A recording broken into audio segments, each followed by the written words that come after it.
Hello everyone. Welcome to सानिध्य, एक ऐसी जगह जहां पर हम आपकी मदद करते हैं आपके ऑलरेडी कनेक्शंस को बिल्डअप करने के लिए, अपने साथ, यूनिवर्स के साथ और अपने इन एंड अराउंड हर एक चीज के साथ। और साथ ही साथ यहाँ पर आपको प्रैक्टिकलिटी इन स्पिरिचुअलिटी मिलेगी और स्पिरिचुअलिटी इन प्रैक्टिकलिटी। एक रेयर कॉम्बिनेशन है, बट यही मेरा उद्देश्य है। सो आज का जो टॉपिक है, मैं काफी टाइम से सोच रहा था इस चीज पे बात करूंगा। तो आज का जो टॉपिक मैंने चूज किया था वो था सोल पर्पस। बहुत सारे लोग इस चीज के लिए कंफ्यूज रहते हैं। बहुत सारे लोग इस चीज के बारे में क्वेरी करते हैं। इनफैक्ट मेरा एक मैगजीन में आर्टिकल छपा था जहां पर मैंने कर्मा के बारे में बात करा था कि द टॉपिक वाज कि if Karma balances everything, then why good people suffer and bad people prosper। सो एक ये बहुत बड़ा डिलेमा है। तो मैंने इसमें काफी सारी चीजें, मतलब मैंने तो क्या ही किया था, यूनिवर्स ने मेरे थ्रू उस चीज को काफी अच्छी तरीके से डिलीवर किया था। बहुत अच्छा लिखा था मैंने, 6-7 पेज का एक आर्टिकल था।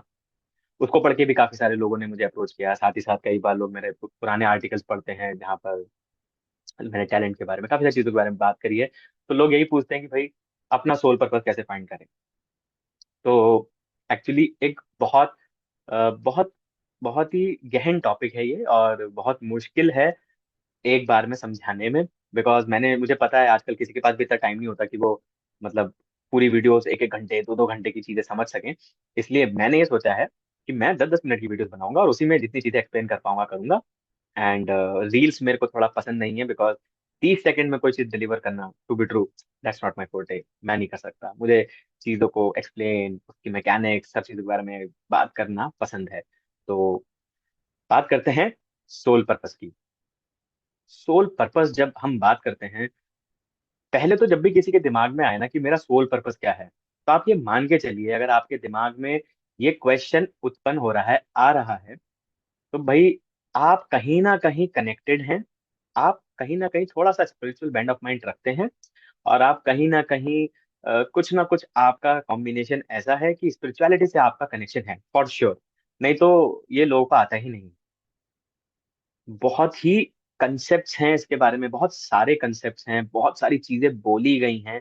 सो पहले मैं धीरे धीरे करके छोटी छोटी बातों के बारे में डिस्कस करूंगा, उनके बारे में बताऊंगा। एंड देन एक छोटी सी स्टोरी है मेरी, मैं उसके हिसाब से डिस्कस करूंगा। बट ये वीडियो 10-10 मिनट की ही रखूंगा। अगर मुझे नहीं पता कितनी वीडियोस रिकॉर्ड होंगी इस पर्टिकुलर टॉपिक पे। So let's do it. देखते हैं कितनी कर पाता हूँ, कैसे एक्सप्लेन कर पाता हूँ। तो सबसे पहले जब भी आपके दिमाग में कोई क्वेश्चन आए, छोटी सी टिप देता हूँ कि जो भी क्वेश्चन आया है पहले उसको लिखिए कागज पे कि एग्जैक्टली क्वेश्चन क्या है। और उसमें जितने भी वर्ड्स हैं उनका डेफिनेशन देखिए। मैं बता रहा हूँ, ये एक सिंपल सी एक्सरसाइज है। जैसे ही आप उस क्वेश्चन को लिखेंगे और उसकी डेफिनेशन को देखेंगे, उसका मतलब पढ़ेंगे, आप डिक्शनरी से पढ़िए, ऑक्सफोर्ड डिक्शनरी से। एंड आपको समझ में आएगा। और एक मीनिंग मत पढ़िएगा प्लीज। मोटी वाली डिक्शनरी आती है तो वो देखिए, आजकल सब कुछ ऑनलाइन अवेलेबल है। उसके सारे मीनिंग्स पढ़िएगा। ये देखिएगा कि वो एडजेक्टिव है, नाउन है, प्रोनाउन है, उसको कैसे इस्तेमाल किया जाता है। जब आप उस शब्द का मतलब ढूंढने लगेंगे, आप उस शब्द की फ्रीक्वेंसी से कनेक्ट होंगे ना, आपको धीरे धीरे समझ में आने लगेंगी चीजें। सो अगर आप ये सोचते हैं कि भाई मेरा पर्पस क्या है, मेरा सोल पर्पस क्या है, तो हम पहले बात करेंगे सोल की। ऐसे क्यों नहीं लोग कहते कि पर्पस क्या है। लोग कभी ये बात नहीं करते कि मेरा पर्पस क्या है। लोग हमेशा कहते हैं सोल पर्पस क्या है। तो क्या आपको ये बात पता है कि पहली चीज, आपका सोल क्या है, सोल होता क्या है। Do you know that? क्या आपको ये बात पता है? नहीं पता? तो मैं पहले इस टॉपिक का आंसर मैं सबसे पहले इस चीज से देना चाहूंगा कि आपका सोल क्या चीज है। देखिए, आप बहुत सारे मोडालिटीज को पढ़ेंगे, बहुत सारे कंसेप्ट को पढ़ेंगे, सब जगह ना सेम ही बातें बोली गई हैं। कोई इसको हायर सोल बोलेगा, कोई दूसरी चीज बोलेगा, कोई कुछ बोलेगा। चीजें सारी कनेक्टेड हैं, इंटर रिलेटेड हैं। बाय गॉड्स ग्रेस मुझे तो सब समझ में आता है, और मैं किसी भी मोडालिटी को अप डाउन नहीं करता। और मैं सारी चीजों को इक्वली देखता हूँ, बिकॉज भगवान की कृपा से मुझे तो सब समझ में आता है। बिकॉज मैंने बोला ना, मेरा कर्म है और यही मेरा धर्म है। मतलब मेरी जिंदगी का सबसे बड़ा कर्म ही यही है कि मैं लोगों को इसकी नॉलेज दे पाऊँ। तो मुझे सारी चीज समझ में आती है। And I can also understand the inter relativity between the subjects. मतलब मुझे इन सारे कंसेप्ट की इंटर रिलेटिविटी भी समझ में आती है। तो जब मैं सोल की बात करता हूँ, सिंपल तरीके से अगर मैं आपको बोलूं, बहुत कॉम्प्लिकेट नहीं करूंगा, सिंपल। जब हम ये शरीर लेते हैं, सबसे पहली चीज, ये आपने जो शरीर लिया, फर्स्ट ऑफ ऑल ये आप नहीं है। बहुत सारे स्पिरिचुअल बुक्स में आप ढूंढेंगे तो आप वो बोलेंगे, I am not the body, I am not the emotion, I am not the mind. ये बोलते हैं, आई एम दैट आई एम। ये आपको बहुत जगह मिलेगा। इसका मतलब क्या है कि ना तो मैं शरीर हूँ, ना तो मैं इमोशंस हूँ, ना तो मैं ये माइंड हूँ। मैं I am that I am, मैं वो I am. What is that I am? That I am is actually your soul. और सोल के ऊपर भी बहुत सारे कंसेप्ट हैं। अगर आप मोनाड का कंसेप्ट पढ़ेंगे, या आप inter relativity in between the other things पढ़ेंगे, बिटवीन दी सोल जर्नी पढ़ेंगे, तो आपको धीरे धीरे चीजें समझ में आएंगी। बट बहुत सिंपल और सरल भाषा में मैं आपको बताना चाहूंगा, जो सोल है, आप इसको मैं एक एनालॉजी से कंपेयर करता हूँ। जैसे एक बच्चा स्कूल जाता है, हम कहते हैं कि फर्स्ट टू ट्वेल्थ उसको पढ़ाई करनी है। तो जो बच्चा स्कूल जाता है, वो क्या करता है, फर्स्ट क्लास में जाएगा, फिर वहां के टेस्ट पास करेगा, फिर वो सेकंड क्लास में जाएगा, वहां पर कुछ नॉलेज गेन करेगा, फिर थर्ड क्लास में जाएगा, फिर वहां नॉलेज गेन करेगा। तो क्या बच्चा थर्ड क्लास से रिप्रेजेंट होगा? थर्ड क्लास का ही बच्चा हमेशा रिप्रेजेंट होगा? नहीं। विद टाइम एंड स्पेसेस उसकी क्लासेस बढ़ती जाएंगी, उसकी क्लासेस चेंज होती जाएंगी, और हर क्लास को वो ग्रेजुएट तभी करेगा जब वो पिछली क्लास के सारे लेसन समझ जाएगा और टेस्ट पास कर लेगा।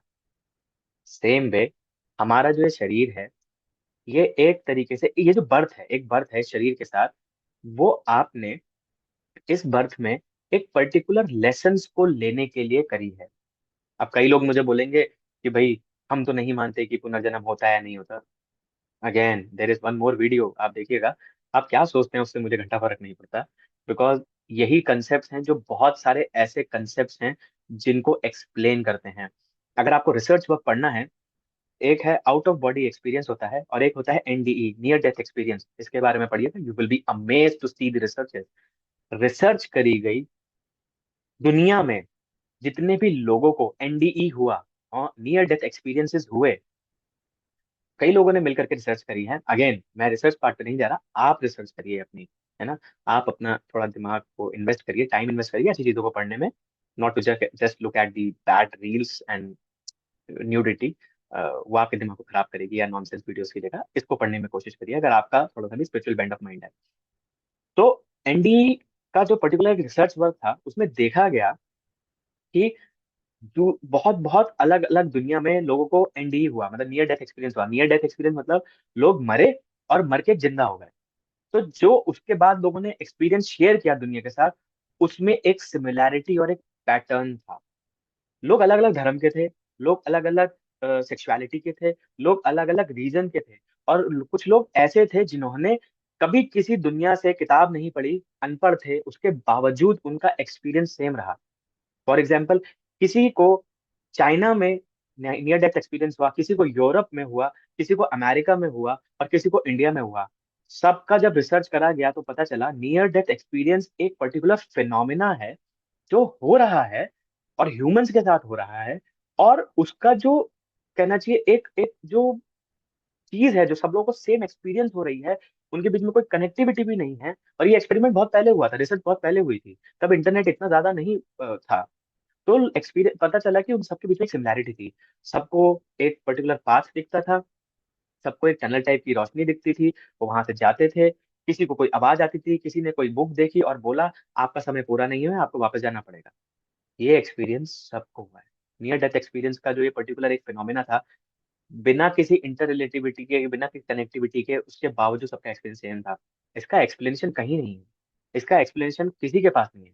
इसका एक्सप्लेनेशन सिर्फ तब समझ में आता है जब आप इसको बैक करते हैं, दैट सोल ट्रेवल्स। सोल अलग अलग बर्थ लेता है। तो मल्टीपल बर्थ का कंसेप्ट यहाँ से थोड़ा सा आप समझ सकते हैं। Rest is your choice, I have nothing to say about it. So ये पर्टिकुलर चीज थी। नाउ तो हम जो हमारा जो सोल है, बेसिकली जब वो एक शरीर लेता है, वो शरीर लेने से पहले डिसाइड करता है, उसके पास एक कार्मिक बैलेंस होता है। मतलब कार्मिक, या तो उसके पास कार्मिक क्रेडिट और डेबिट होता है, इन द सेंस उसके पास कुछ गुड कर्मास होंगे, कुछ बैड कर्मास होंगे। गुड और बैड का मतलब, कुछ ऐसे कर्मास होंगे जिससे वो कुछ चीज खरीद सकता है, कुछ ऐसे कर्मा होंगे जिसको उसको कुछ कुछ देनी पड़ेगी। उसके साथ वो एक शरीर चुनता है, उस शरीर के साथ वो एक फैमिली चुनता है, और वो एक टाइम डिसाइड करता है कि मैं इस टाइम से इस टाइम तक ये लेसन्स लूंगा, इस टाइम से इस टाइम तक ये लेसन्स लूंगा, और ऐसे ऐसे कर करके मैं मर जाऊंगा। नाउ अगर आप इसी कंसेप्ट को देखें, तो कई बार लोग पूछते हैं तो फिर डेस्टिनी इज प्री डिसाइडेड? नहीं, lessons are pre decided, it's never the destiny. आपको क्या लेसन मिलेगा आपकी लाइफ में, वो प्री डिसाइडेड है। आप क्या पाथ लेंगे, वो प्री डिसाइडेड नहीं है। नाउ एस्ट्रोलॉजी, और ये जो एस्ट्रोलॉजी का जो शास्त्र है, जो ज्योतिष शास्त्र हम जिसे कहते हैं, ये वेदांगास में आता है। मतलब देर आर 6 वेदांगास। वेदांगास मतलब देर आर 6 वेदांगास होते हैं। मतलब वेदों को पढ़ने से पहले आपको वेदांगा पढ़ना पड़ेगा, तभी आपको वेद समझ में आएंगे, ऐसा वेदों में लिखा है। की अगर हम डेट बैक करें तो उनकी अलग अलग डेट्स हैं, बट जनरली 4 से 5 हजार साल लोग कहते हैं। जो भी है, मुझे नहीं पता क्या डेट है, बट उसको पढ़ने से पहले ज्योतिष का आविष्कार हुआ था। मतलब बृहद पराशर जो थे, जो सेज बृहद पराशर थे, उन्होंने उसका ज्योतिष का ज्ञान पहले दिया था, और उसके बाद जा करके कहना चाहिए आपका जो आया था, अ, उसके बाद जाकर के वेद आए थे। इसके बारे में, ये वेद वगैरह कैसे आए, क्या आए, इसके पीछे एक छोटी सी मैंने एक फिक्शनल स्टोरी मतलब क्रिएट करी है with some facts and figures, वो मैं किसी और वीडियो में बताऊंगा। तो कंसेप्ट ये है कि आपका जो सोल है, वो क्या क्या लेसन लेने हैं, वो पहले से प्री डिसाइडेड होता है। तो बृहद पराशर ने उसी समय पर, जो ये सोल कॉन्ट्रैक्ट होता है, इसको हम सोल कॉन्ट्रैक्ट भी कहते हैं, तो वो सोल कॉन्ट्रैक्ट पढ़ने का जो तरीका है, वो ज्योतिष में दिया होता है कि भाई किस समय पर आपको क्या परेशानियां आएंगी, बेसिकली आपको लेसन लेने हैं। लोगों ने उसको प्रेडिक्शन से जोड़ दिया और बोल दिया कि पैसा आएगा नहीं आएगा, शादी होगी नहीं होगी, ये होगा नहीं होगा, वो होगा नहीं होगा, उसे कनेक्ट कर दिया। बट हाउ इस ज्योतिष का ज्ञान इस तरीके से आया था। तो आपके जो लेसन हैं वो प्री डिसाइडेड होते हैं, इन द सेंस कि आपको ये प्रॉब्लम देखनी है। अब फर्स्ट क्लास में अगर आपको एडिशन, मल्टीप्लीकेशन, डिवीजन, सब्सट्रैक्शन सीखना है, तो वो आपको सीखना ही पड़ेगा। आपको पसंद है, नहीं पसंद है, उससे आपके सोल को कोई फर्क नहीं पड़ता। आपको उस लेसन को लेना ही पड़ेगा। जब आप उस लेसन को लर्न कर लेंगे, तभी आप नेक्स्ट पे ग्रेजुएट होंगे। And that's how it plays the game. आप देखिए, यही होता है सोल। तो जो सोल होता है ना, वो आपकी बॉडी को से डिटैच हो जाता है। जब आप अपनी बॉडी को लेते हैं तो वो डिटैच हो जाता है, उसको कई लोग हायर सोल भी कहते हैं। और वो कहते हैं आपको अगर सोल से कनेक्ट होना है तो आपको क्राउन चक्रा बहुत ज्यादा एक्टिवेटेड होना चाहिए, तभी हो सकता है। बट जस्ट क्योंकि मेरा एनर्जीज का ही मतलब, मुझे ह्यूमन एनर्जीज में मजा आता है, वही समझ में आता है, मेरे हिसाब से आपका मूलाधार चक्रा भी अलाइन होना चाहिए। इनफैक्ट आपके सारे चक्रा थोड़े से क्लेंज और अलाइन होंगे, तभी आप अपने सोल से जुड़ पाएंगे। तो सबसे पहले चीज हमें समझनी होगी कि हमारा सोल क्या है। सोल बेसिकली जीवात्मा, आत्मा, परमात्मा, इन सब का भी एक कंसेप्ट है। आप पढ़ सकते हैं। मैं सिर्फ इतना बोलूंगा इसको समझने के लिए। जो यूनिवर्स है, एक बहुत बड़ा यूनिवर्स है, उसको एक फाउंटेन की तरह देख लीजिए। तो उस फाउंटेन से एक छोटी छोटी छोटी बूंदें निकलती हैं, वो नीचे गिरती हैं, फिर वापस फाउंटेन बन जाती हैं। तो हम सब जो है, एक बहुत बड़ी एनर्जी का एक छोटा सा पार्ट है। उस छोटे से पार्ट का भी छोटा पार्ट जो होता है, वो सोल बन जाता है। उस सोल का काम होता है कि आपको इस जन्म में सब कुछ लर्न कराना, जिससे कि जब आप इस शरीर को छोड़ें, तो आप एक एजुकेटेड सोल बन के निकलें, एक बेटर सोल बन के निकले, एक नॉलेजेबल सोल बन के निकले, अपने कर्मा को बैलेंस करके निकले। और जब आप छोड़ते हैं शरीर को, आपकी आत्मा निकलती है, वो आपके सोल के साथ जुड़ जाती है। और फिर आप अगर आपके कर्मा को देखते हैं, अगर अगर दोबारा से कुछ इम्बैलेंस होता है, तो फिर आप दोबारा एक शरीर लेते हैं। तो ये जो लाइफ है ना, ये पूरी की पूरी जो लाइफ है, ये इसका सिर्फ एक काम है। आपको अपने सोल लेवल की कॉलिंग को समझना है, अपनी प्रॉब्लम को सॉर्ट आउट करना है, और आपको अपनी लाइफ में आगे बढ़ना है। ये ही आपका सोल पर्पस है, मतलब ये आपका सोल का काम है। सो अभी हम सोल के बारे में समझते हैं, 10 मिनट क्रॉस हो चुके हैं। नेक्स्ट वीडियो में मैं पर्पस के बारे में बात करूंगा और बहुत सारी चीजों के बारे में बात करूंगा। तो थैंक यू वेरी मच। अगर आपको लगता है कि मुझे किसी और चीज के बारे में बात करनी चाहिए, प्लीज कमेंट सेक्शन में डालिए, मैं वीडियोस बनाऊंगा। And may God bless us all with good health, happiness, spirituality, prosperity, abundance, cordial relationship, and blessings to all. Thank you so much.